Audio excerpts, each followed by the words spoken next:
Hello again, everyone. Welcome to Washington Gun Law TV. I'm Washington Gun Law President William Kirk. Thanks for joining us. Going to head all the way back out to the state of Illinois for this video, as those who live there and are suffering through the misery of being in Illinois know.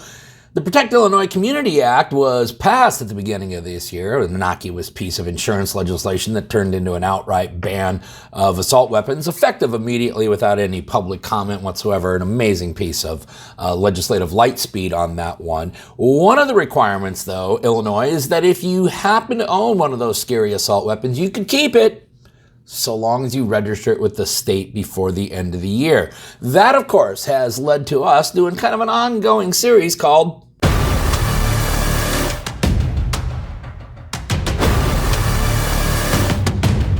And so it's our time for our weekly check-in to see how the state of Illinois is doing, and it's not real good. So today, let's spend a few minutes and let's talk about how many guns will Illinois have to confiscate?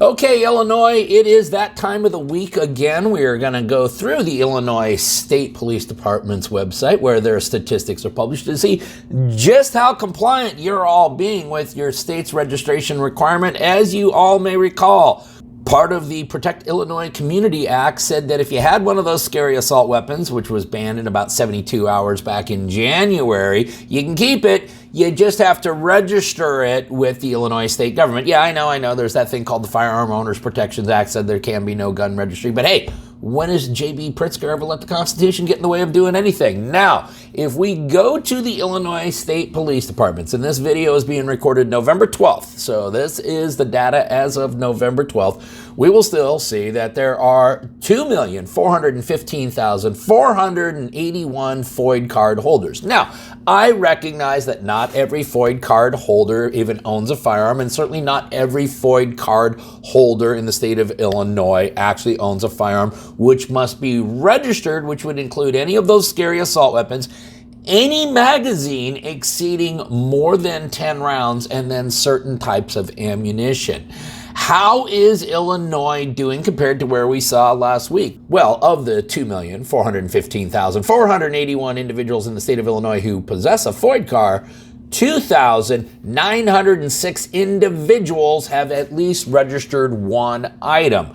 That means that currently, as we near almost the halfway point of this registration period, October 1st to December 31st, the number of Illinois individuals who have actually registered an item accounts for 0.12% of FOID card holders. That's right, 0.12%. Now, interestingly, last time we did a video, we said there was about 3 items per individual. If we take a look at current statistics, there are 2,906 individuals that have registered at least an item.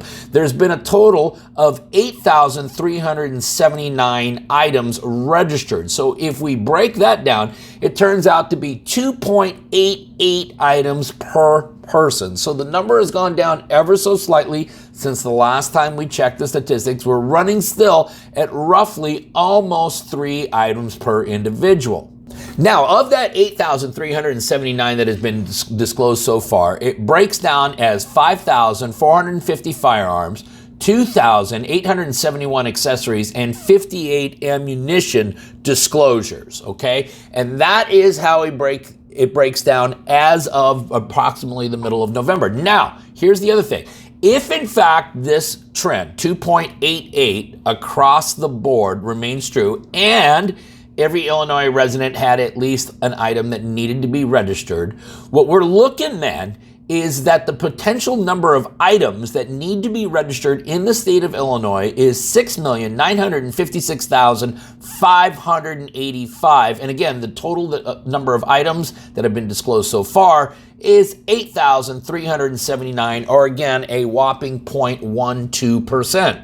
Let us also remember that if you fell into that category of individuals who enjoyed your freedom for a brief period of time in May when there was an injunction in place and you ran out and you bought yourself one of those scary assault weapons, well, registration is not going to save you because your governor and your attorney general have both said, hey, the firearms needed to be owned before the enactment of the Protect Illinois Communities Act, which took place in January. Therefore, any firearm you purchased in May was purchased in violation of the law, even though the court had enjoined that law, and that firearm cannot be legally owned. Now, the reason we keep talking about countdown to confiscation here is because the governor and the attorney general in the state of Illinois has in fact been talking in terms that come the first of the year, any firearm that they know of that should be registered that isn't will be subject to confiscation and the individual will be subject to criminal charges.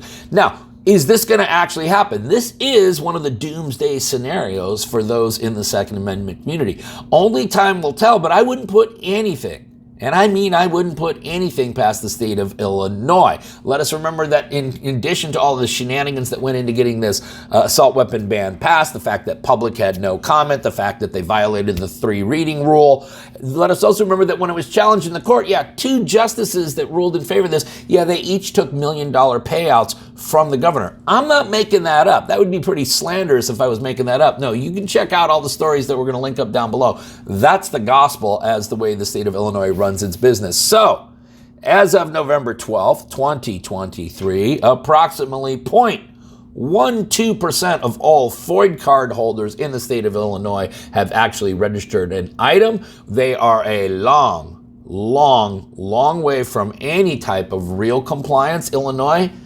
listen, I hate your government. I love what you're doing here. Kudos to all of you. We will continue to do our weekly updates here on